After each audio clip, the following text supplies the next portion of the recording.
Muy buenos días y esta es la reflexión al respecto sobre el examen parcial final de interculturalidad. Bueno, empezando con la primera pregunta que dice, ¿qué nos afectaría como seres humanos que por cualquier causa desapareciera la cultura? Bueno, en otras palabras, ¿de qué sirve para la convivencia de los mismos seres humanos? Em, Como seres humanos sí nos afectaría, no solamente desde un ámbito espiritual o filosófico, en cuestión de ideas de cierto sentido, sino más bien afectaría a esa misma convivencia para resolver los problemas sociales que de cualquier manera van a existir en una convivencia social. O sea, la cultura va a servir para enfrentar esos problemas que sería de alguna manera ver la cara de la otra moneda ante una situación, ya que la respuesta ante un problema social no es totalmente absoluta ni, ni real cuando existen de verdad distintas culturas. Eh, por eso mismo la cultura nos dice que habrá una pluralidad de ideas, de distintas posturas, distintas como visiones sobre distintas situaciones. Y así, debido a esta pluralidad de ideas en una convivencia, lo cual es totalmente normal, el mismo ser humano en convivencia eh, le hará el reto de pensar. Conscientemente de pensar sería el término, bueno, o con los términos del diálogo y del debate, que para sí, con esto se va a concluir en un pensamiento más razonable, en un cierto modo, tolerando los distintos pensamientos y distintas posturas que existen en distintas culturas, para así llegar no solamente a un acuerdo, pero sino a una respuesta en común ante distintos problemas sociales, ya que, como había dicho, como estamos en convivencia, existen una pluralidad de ideas, así que no todos somos iguales, consiguientemente todos somos en algún modo diferentes como cultura. Eh, entonces, como esto nos brindará esos problemas sociales que consiguientemente nos harán pensar y, y eso, aparte del diálogo y el debate, nos hará criticar distintas ideas y distintas posturas que se verán reflejados en la política y en la convivencia social misma. Y aquí es donde va a entrar la cultura, que le va a dar al individuo, o, aparte del acuerdo, un pensamiento más razonable y común entre los distintos individuos de una sociedad, le dará una idea clara o una cosmovisión sobre una situación en particular, y aparte ayudará a la convivencia, ya que la cultura nos trae historia, nos trae pasado, nos trae una tradición, lo cual ayuda al progreso mismo de la persona, tanto individualmente como colectivamente. Y ese pasado ayuda a que las personas aprendan de alguna manera cómo se ha actuado antes, cómo se veía normal antes una situación, y así reconocer las malas ideas y malas injusticias que se ven remediadas a lo largo del tiempo por el paso de la historia. Ya. Después con la 2 que dice, según el filósofo Carlos Vaz, un ciudadano tiene dos deberes fundamentales: ocuparse de la política y no ocuparse exclusivamente de ella. ¿Por qué nos resultaría útil esta idea para conseguir la ciudadanía? Ya. En mi opinión, nos resulta útil, muy útil, esta idea para concebir la importancia de la ciudadanía en una sociedad, ya que la ciudadanía, como sabemos, es una identidad sociopolítica. Es decir, el individuo la tiene adherida cuando se encuentra en convivencia, cuando se encuentra en una sociedad. Cuando nos referimos a sociopolítica, aquí ya nos relacionan las dos ideas de- del, del filósofo Carlos Vaz, que el ciudadano no es solamente exclusivo a la ocupación de la política, sino a distintas situaciones de una sociedad sociopolítica, que estos dos deberes fundamentales nos va a ayudar a reflejar eh, la relación de la convivencia para así resolver los problemas sociales que conllevan tanto la cultura, la política, la economía y distintas situaciones en una sociedad, como decía. Ya, para explicarlo mejor, em, ocuparse de la política nos ayudará a la legitimación y elección de autoridades de nuestro mismo entorno para así em, llevar a cabo el poder y llevar a cabo esa convivencia plural dentro de una sociedad, ya que el ciudadano juega ese rol clave para la, para el ejercicio del poder, tanto como autoridad y tanto como persona que legitima esa misma autoridad. Eh, Ese sería el ejemplo claro de cómo el ciudadano se ocupa de manera muy relevante e importante en la política, que toda esa, toda esa elección de legitimidad y de autoridad de poder y convivencia plural se ve reflejado en la democracia misma, para así llevar a cabo en adelante el Estado. Em, y como había dicho, que todo esto se ve reflejado en democracia, ya que la democracia nos va a implicar pluralidad, existencia de minoría. Entonces, nosotros, aparte de autorizar la legitimación y ser legitimadores de ella misma, eh, nos lleva a cabo, políticamente hablando, una importante idea de tolerancia y debate ante esa existencia de democracia misma que hace que, que es debida por la actuación del ciudadano en la política. Eso sería el ejemplo claro de la política. Y después, cuando se refiere a que no exclusivamente la política, bueno, en mi opinión, lo que yo pienso es que el ciudadano el, no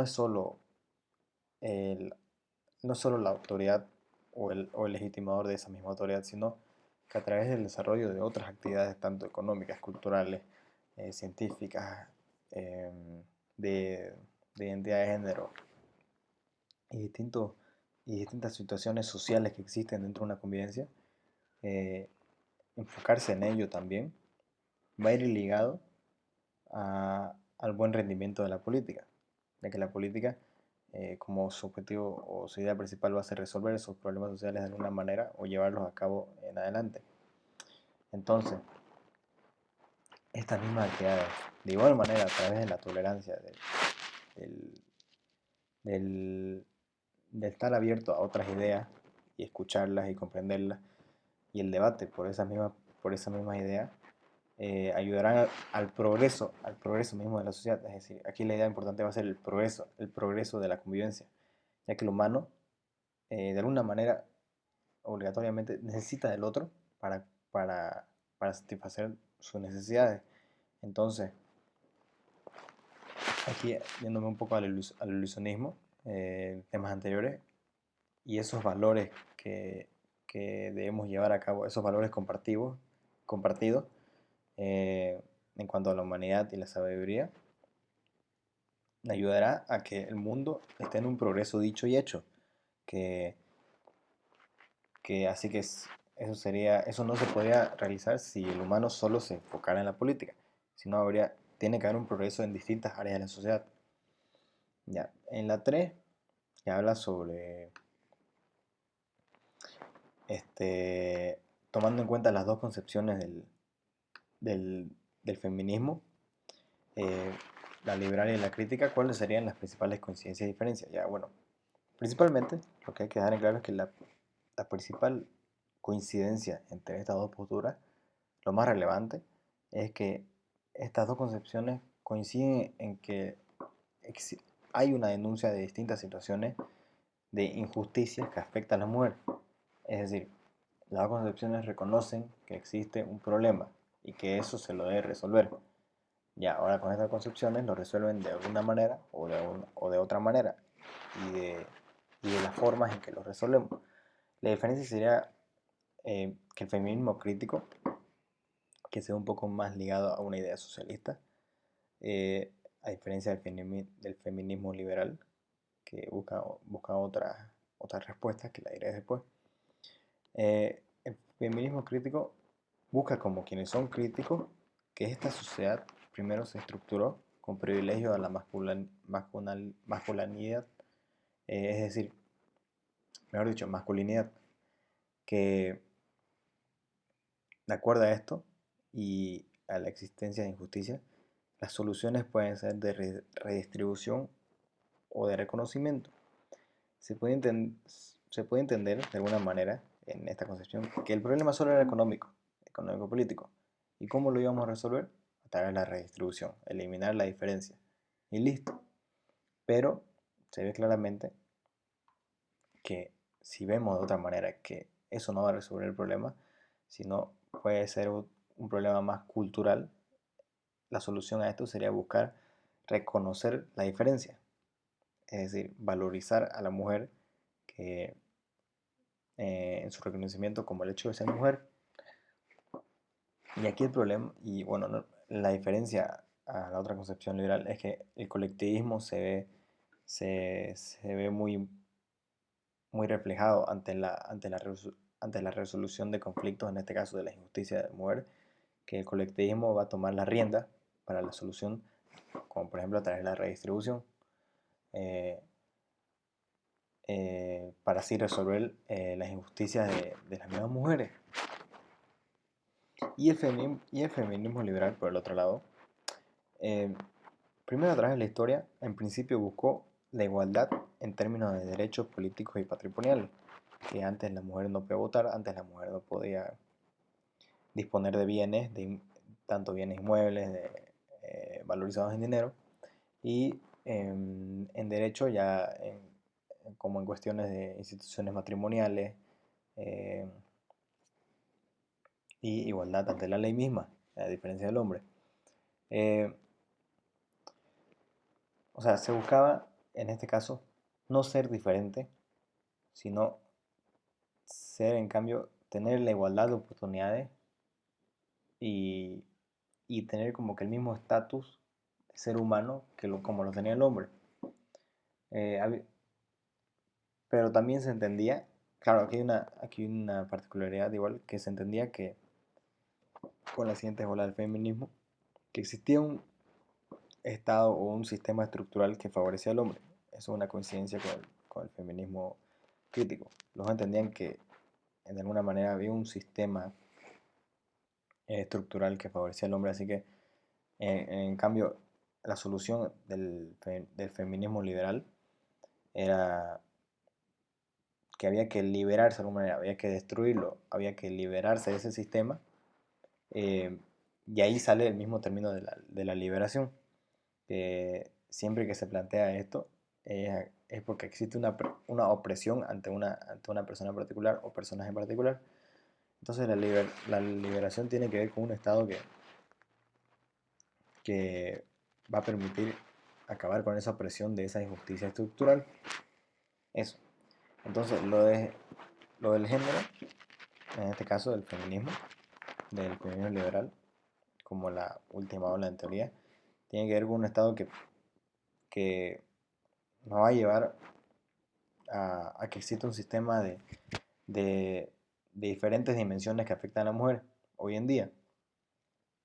Entonces el feminismo liberal siempre quiso buscar, bueno, desde un principio, aunque hay críticas de distintos liberales que afirman que no hay una relación estrecha entre el liberalismo y el feminismo, pero hay ideas que respaldan que desde un principio, como en un principio se buscó esa igualdad ante la ley, tanto en términos de derecho, patrimonial y político, que las siguientes olas siguieron esa línea, pero con distintas, o bueno, mayores ideas, de alguna manera marxistas, socialistas y conscientemente ellas neomarxistas. Entonces, como en síntesis, lo principal era buscar la solución ante las distintas injusticias ante las distintas injusticias de las mujeres. Eh, y en el liberalismo, principalmente se relacionado con esa búsqueda de igualdad de oportunidades. En cambio, en el feminismo crítico se busca resolver la diferencia con la búsqueda de la retribución o valoración cultural de la misma mujer. Y por último, la última pregunta sería de cuáles son los principales obstáculos, tanto culturales, políticos y de género, que impiden una convivencia razonable en nuestros tiempos. Y estoy hablando de la convivencia plural. Ya. Este, aquí, el reto de una convivencia plural siempre ha sido un problema a lo largo de la historia, en todos los sentidos y a lo largo del tiempo. Por lo que obviamente es claro que las sociedades y tanto las mismas culturas son diferentes y no piensan de una misma manera. El ser humano, entonces, ya que existe esta diferencia, hay un problema, que el ser humano necesita del otro para complacer sus necesidades o las necesidades eh, sociales. Entonces va a existir una obligación de convivir con el otro. Solo que hoy en día, pensando de esta manera, el mundo está mucho más globalizado, así que se ve de una perspectiva mucho más clara y mucho más amplia de la dificultad que hay en una convivencia plural. Entonces, eh, hablando de la dificultad de la convivencia plural, vamos a los siguientes términos, tanto cultural, político y de género, los siguientes obstáculos, mejor dicho. Que en, hablando de la cultura, el obstáculo principal sería, en mi opinión, la falta de tolerancia que existe en esa convivencia de cultura, ya que culturas implica distintas ideas, distintas posturas, distintas creencias. Entonces la tolerancia lo que hace es, aparte, no solo reconocer, sino escuchar y debatir esas distintas ideas a la de uno. Y aquí es donde surgen los problemas de convivencia, que se ven reflejados en la marginación social, en la porofobia, en la xenofobia, el rechazo al diferente y muchos más problemas que exigen que, que, como lo recalco, existe una falta de tolerancia en esos términos culturales, que por temas ajenos a uno, lo que uno no ve normal en su entorno eh, o su identidad misma, tanto cultural, social, eh, el humano en sí rechaza y se ve ligado a esos términos que había nombrado antes, que es el odio o rechazo al diferente.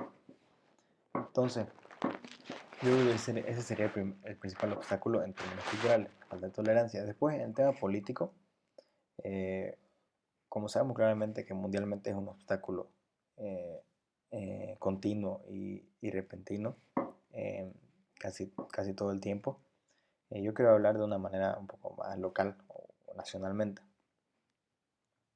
que, que en Bolivia se vio muy claro y de manera muy resaltada cómo la política afecta a nuestra convivencia en nuestra sociedad, ya que en el caso boliviano se nota cómo tanto las minorías no se ven respetadas y las coaliciones, o sea, los acuerdos entre distintas personas, o en este caso personajes políticos, se lo ve como algo reprochable, algo odiable. O sea, que el diálogo lo que no entienden las personas es que el diálogo y el debate deben existir en la política, deben existir las alianzas. Uno no puede resolver los problemas sociales y políticos de una manera individual, sino que como existe una pluralidad de ideas, de, debe existir un diálogo y unas alianzas para llegar a acuerdo en común en algo, para llevar en adelante la política.